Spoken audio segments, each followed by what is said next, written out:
Hey guys, this is Dr. Shubha Jyoti and welcome back to my channel. And in this video, I just wanted to talk to you guys about a few things that helped me choose anesthesia as something that I wanted to go ahead with just after NEET PG counseling and stuff. Like I've told you guys, the ones who follow me would know कि I have talked about how I actually researched about all the branches and how I was actually initially interested in surgery क्योंकि जो internship में जो मैंने देखा जो किया I think main चीज़ ये थी ना कि मैं I didn't want something that was a lot of theory based like medicine में मेरा दिमाग उतना चलता नहीं था और मुझे वो करना भी नहीं था because it was you do have procedures है आई वुडंट से कि पूरा विदाउट प्रोसीजर्स है ऐसा नहीं है but there is a lot of theory a lot of things that you have to just mug up I feel कि ये disease में ऐसे ऐसे होता है even if you haven't seen such a patient even if you have not actually seen it you still have to remember कि ऐसा कोई डिजीज है और इसमें ऐसा होता है ठीक है तो that thing also in medicine you require that mind of reaching to a diagnosis कि आप कुछ भी शेरलॉक होम्स वाला आई थिंक ब्रेन होना चाहिए फॉर मेडिसिन पीपल क्योंकि यार लगता है आपको actually looking at the symptoms of the patient और क्या क्या हो रहा है उसके बेसिस पे आपको डीडीज बनाने हैं you have to come to a diagnosis that's the whole point of doing everything in medicine तो to be very honest I was not interested in that मेरा दिमाग मैं समझ गई थी कि वैसा काम नहीं करता था तो that was one thing that actually told me कि यार इसमें तो नहीं घुसना है and OBG and all obviously I was not interested because there are really cranky people in OBG and मुझसे नहीं हो पाता मतलब बस मुझसे नहीं हो पाता and बाकी कमिंग टू सर्जरी उसमें ये था ना कि when I went into the surgery posting तो मैंने बहुत सारी प्रैक्टिकल चीज़ें सीखी एक सिंपल सा सूचर मारा और I was at a very high position in my life मतलब मज़ा आ गया था उस दिन मुझे and I was like this is something that I can think of getting into उसमें जो भी माइनर प्रोसीजर्स भी मुझे दिया जा रहा था इवन जो सूचर कटिंग मैं कर रही थी मेरे को उसमें भी मज़ा आ रहा था सो या डेफिनेटली वो डिब्राइबमेंट्स थे जो स्कैल्प सूचरिंग होती है जो भी मिनिमल प्रोसीजर्स भी मुझे मिल रहे थे ना मैं उसमें बड़ी खुश थी so I was like this is something to get into पर अब मुझे पता है कि उससे बहुत ज़्यादा है आपको पढ़ना भी एक्चुअली बहुत ज़्यादा पड़ता है वो तो है ही कि you have to know in and out of anatomy और सब कुछ चाहिए होता है सर्जरी में plus years and years of experience of working under somebody else to learn the best things even after your MS is done you will have to maybe super specialize तो ये सब चीज़ें होती है सर्जरी में and you need to have a very large learning curve for that मतलब और आपको बहुत ambitious होना पड़ता है because you know कि बहुत competition है सर्जरी में ये चीज़ थी that made me step back from surgery कि आपको compete करना पड़ेगा एंड दैट्स बिकॉज कि हर सी if you are talking about cities तो बहुत सारे सर्जन्स हैं ठीक है बहुत सारे सर्जन्स हैं जो अवेलेबल है तो आपको लिटरली पेशेंट्स के लिए compete करना पड़ेगा if you are a general surgeon और even if you choose to super specialise आपको you have to become the best तभी आपके पास मैक्सिमम नंबर ऑफ पेशेंट्स आएंगे तभी आपको ज़्यादा पैसा मिलेगा आपको ज़्यादा सपोर्ट मिलेगा ज़्यादा फेम मिलेगा इन दैट लोकेलिटी तो ये सब चीज़ें हैं you have to become the best version of yourself and for that you have to work really hard you have to become the best of yourself or you have to become the best in the locality as well ठीक है तो बहुत सारी चीज़ें थी जो मुझे surgery में नहीं पसंद आ रही थी like literally I was like इतना नहीं हो पाएगा बुढ़े होने तक आई कैन नॉट ये कि यार मैं मतलब इट्स जस्ट आफ्टर आप बुढ़े हो जाते हो तभी you are like an established person in surgery क्योंकि या आप छोटे मोटे सर्जरीज ये सब तो कर लोगे बट जो मेजर सर्जरीज है you still have to do it under someone who is very experienced आपको कभी ना कभी अपने सीनियर की मदद लगेगी ही अगर आप कभी अटक जाते हो या ऐसा कुछ होता है तो ये सब चीज़ें होती है सर्जरी में मेरा ये था कि यार नहीं हो पाएगा जस्ट नहीं हो पाएगा ऐसा कंपटीशन मुझे नहीं चाहिए ऐसा मुझे रैट रेस वाला जो चीज़ है ना ये अब हो गया नीट पीजी तक ठीक है अब आगे जिंदगी में मेरे को ये चीज़ नहीं चाहिए I can not do it कि यार लोगों से लड़ते रहो लोगों से बेटर बनते जाओ अरे यार कब तक करते रहेंगे ये सब सो आई वॉज ओके या सो आई वॉज लाइक ये चीज़ मुझे नहीं चाहिए थी एंड ये जो चीज़ें मुझे नहीं चाहिए थी वो एग्जैक्टली वो चीज़ें थी जो एनेस्थीसिया में मिल रही थी लाइक आई सेड मैं रिसर्च कर रही थी यूट्यूब पे अबाउट ऑल द ब्रांचेस मैंने सबके बारे में देखा पढ़ा और दूसरे क्या कह रहे हैं जो उस ब्रांच में है वो लोग क्या कह रहे हैं ये सब मैंने बहुत सारा कुछ देखा है यूट्यूब पे ठीक है तो उसमें मुझे पता लगा कि यार एनेस्थीसिया एक ऐसा ब्रांच है जो फर्स्ट ऑफ ऑल मुझे मिल सकता है। ठीक है, that is the most important thing, मिलना तो चाहिए, तब तो हम उसके बारे में सोच सकते हैं। सो एनेस्थीसिया ऐसा था जो मुझे मिल रहा था। Secondly it was something where there was, मतलब यार कंपटीशन नहीं है। जो लोग बोलते हैं ना कंपटीशन है, मुझे नहीं पता ये कौन लोग हैं, क्योंकि बहुत नीड है एनेस्थीसियोलॉजिस्ट की कहीं भी। Talk about your metro cities और योर रूरल एरियाज और एनीवेयर इन बिटवीन, आपको हर जगह एनेस्थीसियोलॉजिस्ट की नीड होती ही है, क्योंकि जब आप सर्जरीज कर रहे हो तो एनेस्थीसियोलॉजिस्ट भी तो जरूरी है। प्लस एनेस्थीसिया का मतलब ये नहीं है कि आप सिर्फ ओटी कराओगे, you can also work in ICUs, you can handle emergencies, आप इमरजेंसी में काम कर सकते हो, आप आईसीयू में काम कर सकते हो। देयर आर, मतलब एंड नंबर ऑफ पॉसिबिलिटीज। आजकल ये पेन मेडिसिन अलग है जो एक rising branch, like a super speciality kind of है आफ्टर योर एनेस्थीसिया।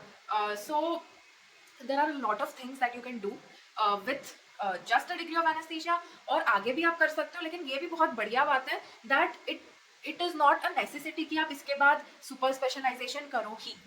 एक बार एनेस्थीसिया हो जाता है एंड यू आर लाइक यार बस हो गया, अब 5 साल एमबीबीएस हो गया, 3 साल अपना एमडी हो गया, अब और पढ़ाई लिखाई ना हो पाएगी, तो इट विल बी ओके। आपको और करने की जरूरत नहीं है, जबकि जो मेडिसिन है और सर्जरी है इनमें आपको करना ही पड़ेगा। ऐसी बात हो गई है आजकल, बिकॉज सभी लोग कर रहे हैं। एंड अगर आप नहीं करते हो तो ऑब्वियसली जो रूरल एरियाज में है आप स्टिल अपना चला सकते हो, बट मेट्रो सिटीज में everybody wants someone who super specialise. आगे चल के कॉम्पिटिशन बढ़ेगा, you will have to tell, मतलब you will need something to set you apart, तो आपको डेफिनेटली सुपर स्पेशलाइज करना ही पड़ता है when you go into medicine और सर्जरी। बट जब एनेस्थीसिया की बात आती है तो it's not a necessity. General anaesthesiologist की इनफैक्ट ज़्यादा डिमांड है, ज़्यादा स्कोप है compare to the super specialised anaesthesiologist, क्योंकि जैसे ये है कार्डियक एनेस्थीसिया है, पीडियाट्रिक एनेस्थीसिया है या न्यूरो एनेस्थीसिया है, ये सब चीज़ें। See the thing is general anaesthesiologist भी ये सारी चीज़ें कर सकते हैं, क्योंकि उन्होंने अपनी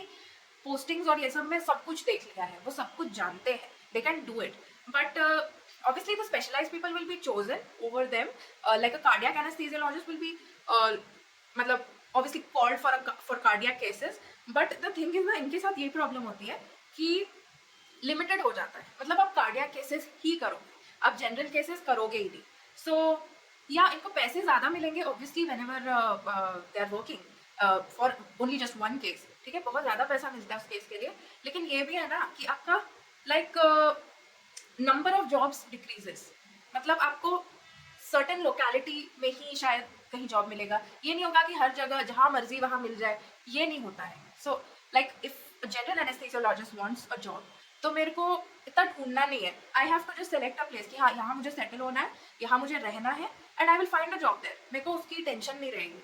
सो that is the advantage of being a general anaesthesiologist. तो कहने का मतलब मेरा ये है कि आप सुपर स्पेशलाइज नहीं करते हो तो कोई बहुत बड़ी दिक्कत नहीं है उसमें, आप जनरल एनेस्थीसियोलॉजिस्ट रह के बहुत ही खुश रह सकते हो, ठीक है। तो ये एक दूसरी बात है।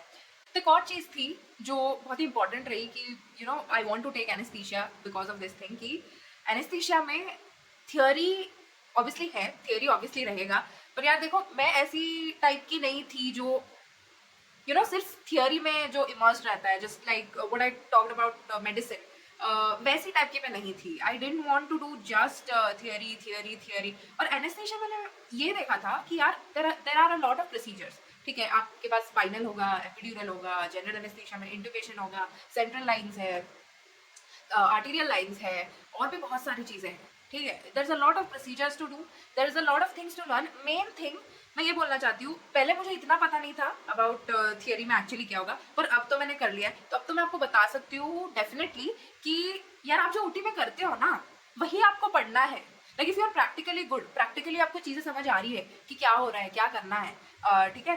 तो how every case is different, special anaesthetic concerns क्या हैं, like for example a pregnant patient, तो आप उसको ले रहे हो सर्जरी के लिए, तो प्रेगनेंसी में कंसर्न्स क्या है for an anaesthesiologist, anaesthetic point of view, क्या क्या चीज़ें हैं जो आपको ध्यान रखनी है। अगर एक ओबीस पेशेंट ले रहे हो तो आपको क्या क्या चीज़ें हैं जो दिमाग में रखनी है। ये सब चीज़ें केस टू केस बेसिस, जैसे जैसे आप देखोगे केसेस वैसे वैसे आपको लाइक यू नो आपको रटना नहीं है, यू विल नो कि अच्छा ये है तो इसमें ऐसा होगा, ऐसा करना है।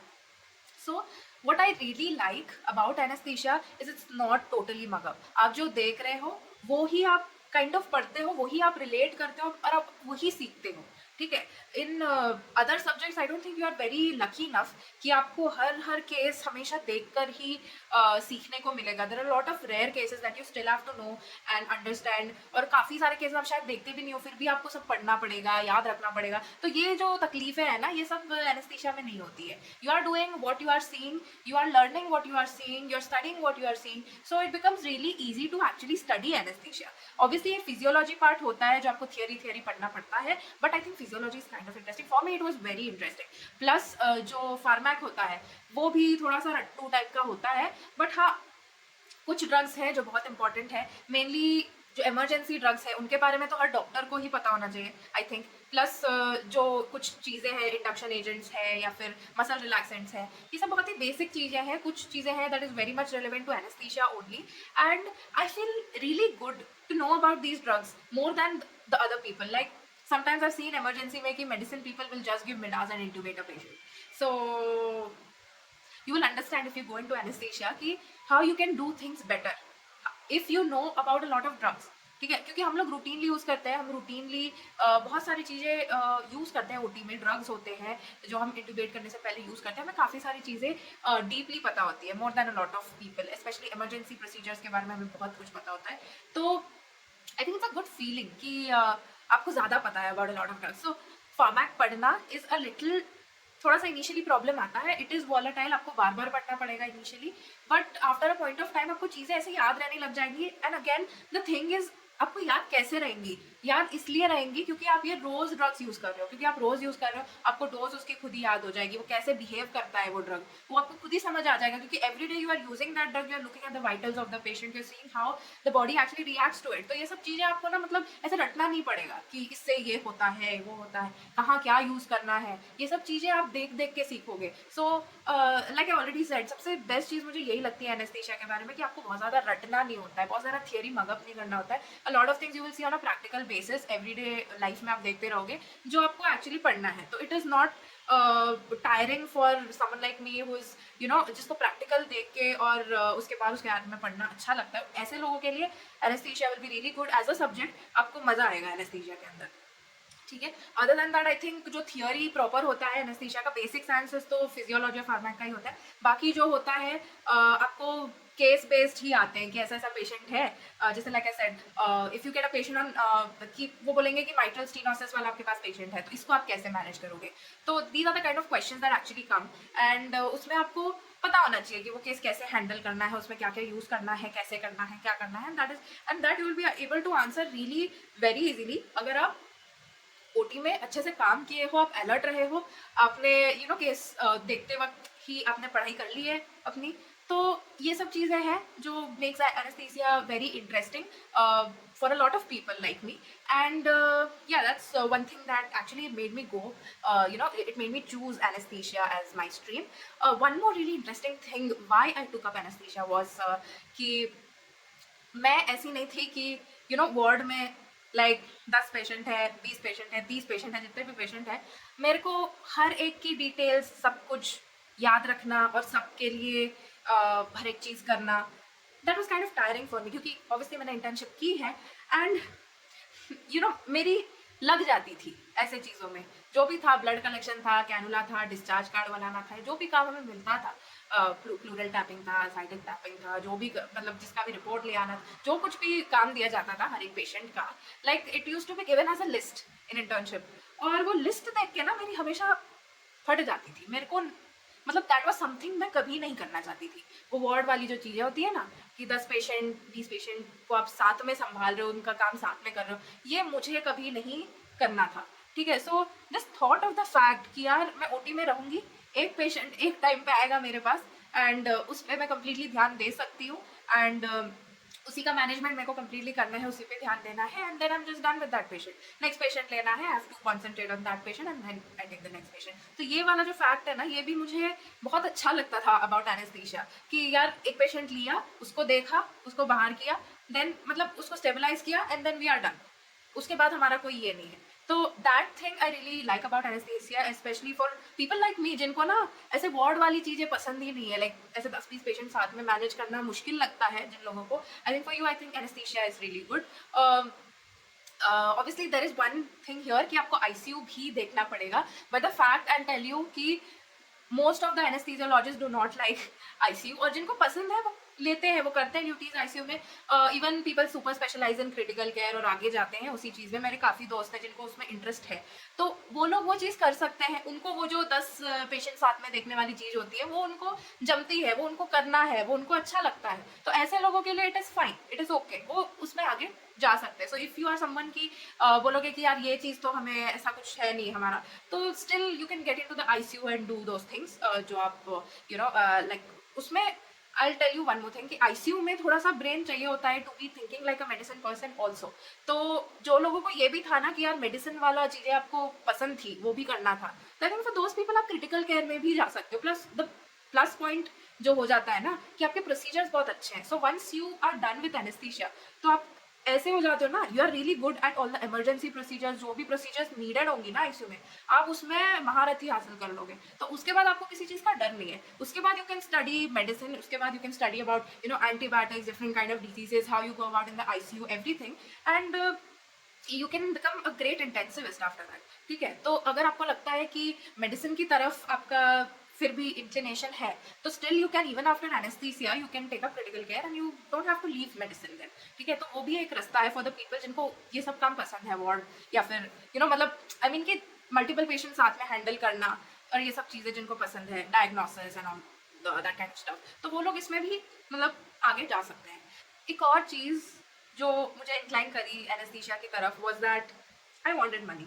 Okay, the fact that I am spending 3 years into something, I wanted money. ठीक है, क्योंकि मैं अपना टाइम इन्वेस्ट कर रही हूँ, मैं अपनी मेहनत करूँगी उसमें, मैं अपना इतना एफर्ट लगाऊंगी, इतना सब करूँगी. हाँ, मैंने 5 साल ऑलरेडी दे रखे हैं, 3 साल और मैं डालने वाली हूँ. आई वॉज लाइक अगर मैं इसमें जा ही रही हूँ, क्योंकि लाइक आई सेड कि मेरे को एक्चुअली MBBS से आई वॉज हैप्पी.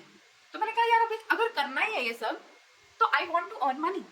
तो एनेस्थीसिया में आपके पास there is no limit actually. अगर आप फ्रीलांसिंग में जाते हो there is a lot of scope कि आप बहुत अच्छा कमाओगे. It depends on how much you work. ठीक है, plus for even like for some people who can settle, I feel like especially for females I would say कि medical colleges में आप अगर चले जाते हो you can just stay there, hierarchy में ladder चढ़ते रहो ऊपर ऊपर, and once you become professor तो आपके lakhs में सैलरी होंगे और आपको बहुत ज़्यादा काम करना नहीं पड़ेगा. तो I think for females it's a really good option. ठीक है, for males usually males go into freelancing और वही आराम से बढ़िया पैसा कमाते हैं वो. तो ये लोग जो कहते हैं कि पैसा नहीं है, इनका मेरे को कुछ समझ में नहीं आता है. पैसा तो है, और मैंने काफ़ी वीडियोस पहले भी देख रखी थी कि पैसा तो इसमें है. तो this was one more point. Plus this was also thing कि लाइक आई ऑलरेडी सेड कि मैंने बहुत वीडियोस देखे थे. ठीक है, तो उसमें सभी लोग यही कह रहे थे कि आप कभी आउट ऑफ जॉब नहीं जाओगे. ये ऐसा जॉब है ना कि हर स्टेप पे you will have opportunities. चाहे you talk about the rural place, you talk about any kind of nursing homes, you talk about the metro cities, corporate hospitals, medical colleges, private हो, government हो, anywhere. Plus अगर आपको abroad जाने का भी मन है तो there are a lot of options कि आप अभी भी you can pursue some exams like FRCA और IDAC होता है. ये सब चीज़ें अगर आप करोगे तो there is a lot of scope for going abroad too. तो आपके ऑप्शंस, आपका स्कोप सब कुछ बढ़ जाता है. And a bonus point for people who are like kind of introverts, जिनको बहुत ज़्यादा पेशेंट इंटरेक्शन में बहुत इंटरेस्ट नहीं है, पेशेंट या उनके रिलेटिव से इंटरेक्ट करने में, या जिसको ये नहीं है कि यार मेरे को पेशेंट खींच खींच के लाने में कोई दिलचस्पी नहीं है. Majorly I am talking about introverts like me. ठीक है, ऐसे लोग जो खुश हैं यार, थोड़ा बहुत पेशेंट इंटरेक्शन होगा, बट या आई think that much is good interaction for a doctor कि यार चलो आप पेशेंट से थोड़ा PAC के टाइम बात करते हो, इंट्यूबेशन के टाइम पे, एक्सट्यूबेशन के टाइम पे, स्पाइनल के टाइम पे पेशेंट यूजुअली अवेक होता है. आप सीडेट कर सकते हो बट यूजुअली अवेक होता है. तो जो भी आप पेशेंट से इंटरेक्ट करते हो थोड़ा बहुत, I think that much is enough. It's not as much as you have to do as a surgeon. उनको तो खींच खींच के पेशेंट लाने होते, बहुत अच्छे से बात करनी पड़ती है सभी लोगों से. They have to show them कि they are good enough to do their surgery, they know things. ये सब उनको ना kind of they have to do that PR kind of things. ठीक है, पर अपने को ये सब करने की ज़रूरत नहीं है. It's like we have to basically be good to the surgeons कि वो हमें केसेस के लिए बुलाए अगर आप फ्रीलांसिंग कर रहे हो, या you should have a good CV so that people take you into medical colleges and corporate hospitals. ये सारे रीजंस थे कि you know that made me go into anaesthesia, जिसने मेरे को एनेस्थीसिया में धकेला बेसिकली। लेकिन I would like to say one thing कि जो चीज़ मुझे पता नहीं थी ये थी कि मुझे पता नहीं था कि इतना हेक्टिक होगा। लाइक मैं ऐसे ब्रांचेस देख रही थी कि पैथो, या I was looking at patho, pharmac और ENT, ये सब चीज़ें मैं देख रही थी कि क्या कर सकते हैं, क्या ले सकते हैं। एंड मुझे पता नहीं था कि anaesthesia is so hectic. That is one thing I did not know. मुझे लगा था कि लाइट ब्रांच ही है anaesthesia, but let me tell you this really straightforward, आसान नहीं है एनेस्थीसिया रेसिडेंसी। DNB लेते हो तो yes you might have a better routine and a better well structured schedule in your life, but अगर आप किसी मेडिकल कॉलेज की बात करते हो, चाहे वो प्राइवेट हो या चाहे वो गवर्नमेंट हो, you will be having about at a stretch 36 hours काम करना पड़ेगा ऐसे टाइप का, या उससे ज़्यादा काम करना पड़ेगा। ऐसे भी हॉस्पिटल्स हैं। So this is one thing I did not know at all. मतलब मुझे आइडिया ही नहीं था कि ऐसी चीज़ें मेरे को करनी पड़ेगी कि 36 आवर्स एट अ स्ट्रेच रह जाओ, एंड उसके बाद भी आप जस्ट 1-2 घंटे के लिए घर जा रहे हो, आ रहे हो। ये सब चीज़ें मुझे पता नहीं थी। तो ये मैं पहले बता दे रही हूँ, ये चीज़ तो है। मतलब यार see, after once you pass out of residency then it's up to you कि आपको कैसे जीना है, क्या करना है। बट 3 साल तो आपको बहुत मेहनत करनी पड़ती है, स्पेशली फॉर MD जो मैं कह रही हूँ। DNB में इतना नहीं होता है जो मैं देख रही हूँ। Also one thing I would like to say is, जो ऐसे लोग होते हैं ना जो बहुत डर जाते हैं या पैनिक हो जाते हैं, क्योंकि I have seen some of my friends during internship, जो ना छोटी छोटी चीज़ें देख करके उनको वो नहीं देखा जाता था यार। वो जो फॉरेंसिक में हम लोग देखते थे, व्हाट डू यू से, मॉर्चरी में देखते थे, मुझे समझ में नहीं आ रहा। सो उनसे ये नहीं देखा जाता था, लाइक फर्स्ट ईयर एनाटॉमी में ही लॉट ऑफ पीपल फेंटेड काफ़ी सारी चीज़ें देख करके। कुछ लोग खून देख के कुछ कुछ होता है, ये लाइक ऐसे टाइप के लोग जो है उनके लिए नहीं है यार। एनेस्थीसिया आपको बहुत ही स्ट्रॉन्ग हार्टेड होना पड़ेगा, क्योंकि अचानक कुछ भी होता है। Like anaesthesia is completely unpredictable. ऐसे दिन होते हैं जहाँ मेरा बहुत ही चिल जाता है कि लाइक मैंने इंड्यूस कर दिया पेशेंट, सब वाइटल्स स्टेबल है, सब सही है, और मेरे को कुछ नहीं करना है, to just sit on my chair, monitor vitals. दिन बढ़िया जा रहा है मेरा, ठीक है। एक दिन मेरा ऐसा जाता है, कोई दिन मेरे ऐसे होते हैं कि मैंने पेशेंट लिया है, इंड्यूस किया है, मे भी हो सकता है हाई रिस्क पेशेंट हो सकता है हाई रिस्क पेशेंट ना हो, बट मेजर सर्जरी हो, या सर्जन ऐसा हो जो सही से चीज़ें नहीं कर रहा हो, कुछ भी हो सकता है। बट द रिजल्ट बीइंग कि यार कुछ सही नहीं चल रहा है, वाइटल्स उथल पुथल हो रहे हैं, BP ड्रॉप हो रहा है, हार्ट रेट इंक्रीज हो रहा है, you know you are kind of in stress, ये सब चीज़ें भी होती है। Then it's like you can't sit on the chair, you are just completely मतलब moving around and doing things for the patient. तो ये भी दिन होते हैं। कभी कभी ऐसा होता है कि लाइक आपने स्टार्ट कर दी OT, you induce the patient, and तुरंत इंसिजन के बाद जैसे E-लैब होता है या कुछ, हाँ ऐसे, तो दे टेक द इंसिजन, बड़ा इंसिजन लिया, चीज़ें बाहर निकली, सडनली पेशेंट हाइपोटेंसिव होता है, and then you have to manage the hypotension, एंड कभी कभी ऊपर नहीं आता है BP, कभी कभी पेशेंट ब्राडी हो जाता है जो रिस्पॉन्ड ही नहीं कर रहा है एट्रोपिन को। ये सब चीज़ें होती हैं, ठीक है। तो आई am just saying that anaesthesia is unpredictable. कुछ दिन ऐसे होंगे जो आपको आराम से जाएंगे, पर कुछ दिन ऐसे होंगे कि आराम से नहीं जाएंगे। सो या it all depends on the day and the events. मेरा कहना यह है कि अगर आप डर जाते हो ना चीज़ों को लेके लाइफ में, तो ये आपके लिए सही नहीं हो पाएगा, क्योंकि इट्स मतलब उस टाइम पे अगर आप डर जाते हो या आप डिसीजन नहीं ले पा रहे हो कि क्या करना है, कैसे करना है, तो it is the life of the patient that is at stake. तो ये मुझे नहीं लगता आपके लिए सही हो पाएगा। So yeah those were some things that I wanted to tell you about, that is why I chose anaesthesiology, and these are a few things जो मुझे पता नहीं थी, जो आपको बतानी चाहिए। एंड या आई सी यू फॉर अनदर वीडियो।